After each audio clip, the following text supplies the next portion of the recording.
Hi friends, இந்த வீடியோவில் ஜவ்வரிசி சேமியா பால் பாயாசம் எப்படி சுவையாக செய்கிறதுன்னு பார்க்கலாம். Welcome to.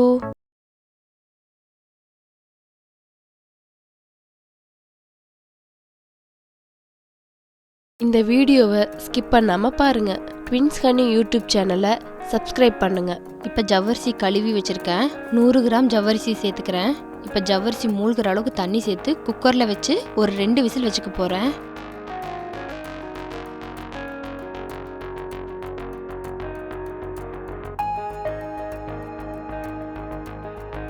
அது குக்கரில் வெந்துட்டுருக்கட்டும். அதுக்குள்ளார 100 கிராம் சேமியாவை உடச்சி எடுத்துக்கலாம்.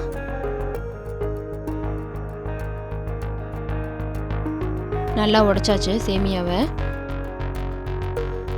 இப்போ ஜவ்வரிசி வெந்துருச்சு. இப்போ ஓப்பன் பண்ணி பார்க்கலாம். குக்கரில் தான் நான் பாயாசம் பண்ண போகிறேன். அதனால் அடுப்பு ஆன் பண்ணி குக்கர் அடுப்பில் வச்சு ஓப்பன் பண்ணி காட்டுறேன்.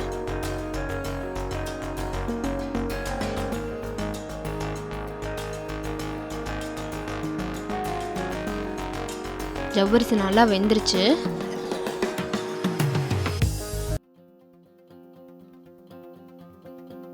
நல்லா கலந்து விட்டுட்டு உடச்சி வச்ச சேமியாவை இது கூட சேர்த்துக்கலாம்.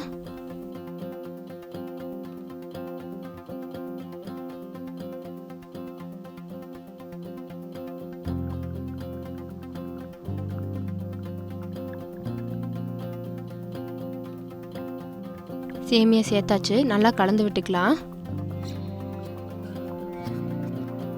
இது கையை விடாமல் கிளறிட்டே இருந்தீங்கன்னா தான் அடி பிடிக்காமல் இருக்கும் ஜவ்வரிசி. இன்னும் கொஞ்சம் தண்ணி சேர்த்துக்கிறேன்.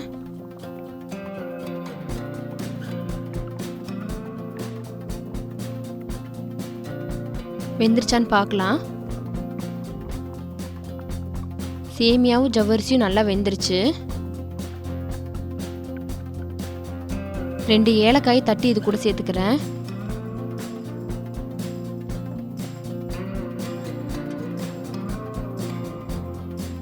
அடி பிடிக்காமல் இருக்கிறதுக்கு தொடர்ந்து கிளறி விட்டுக்கிட்டே இருக்கலாம்.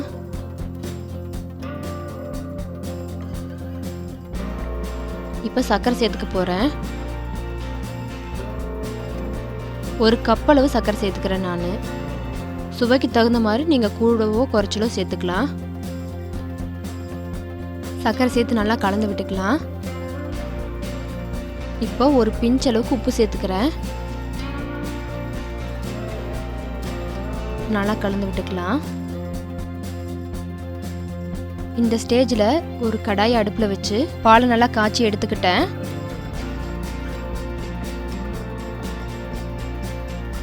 இப்போ பால் சேர்த்துக்க போகிறேன்.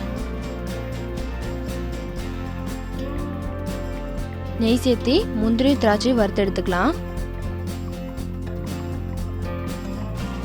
முந்திரி நல்லா பொன்னிறமாகட்டும். இப்போ திராட்சை சேர்த்துக்கலாம்.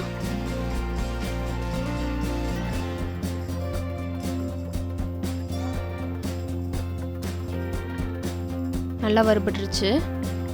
பாயாசத்து கூட சேர்த்துக்கலாம். வாசம் சூப்பராக இருக்குது. நல்லா கலந்து விட்டுக்கலாம். இந்த வீடியோ உங்களுக்கு பிடிச்சிருந்தா மறக்காமல் லைக் பண்ணுங்கள், ஷேர் பண்ணுங்கள், முக்கியமாக சப்ஸ்கிரைப் பண்ண மறந்துடாதீங்க. சுவையான சேமியா ஜவ்வரிசி பால் பாயாசம் ரெடி ஆயிடுச்சு.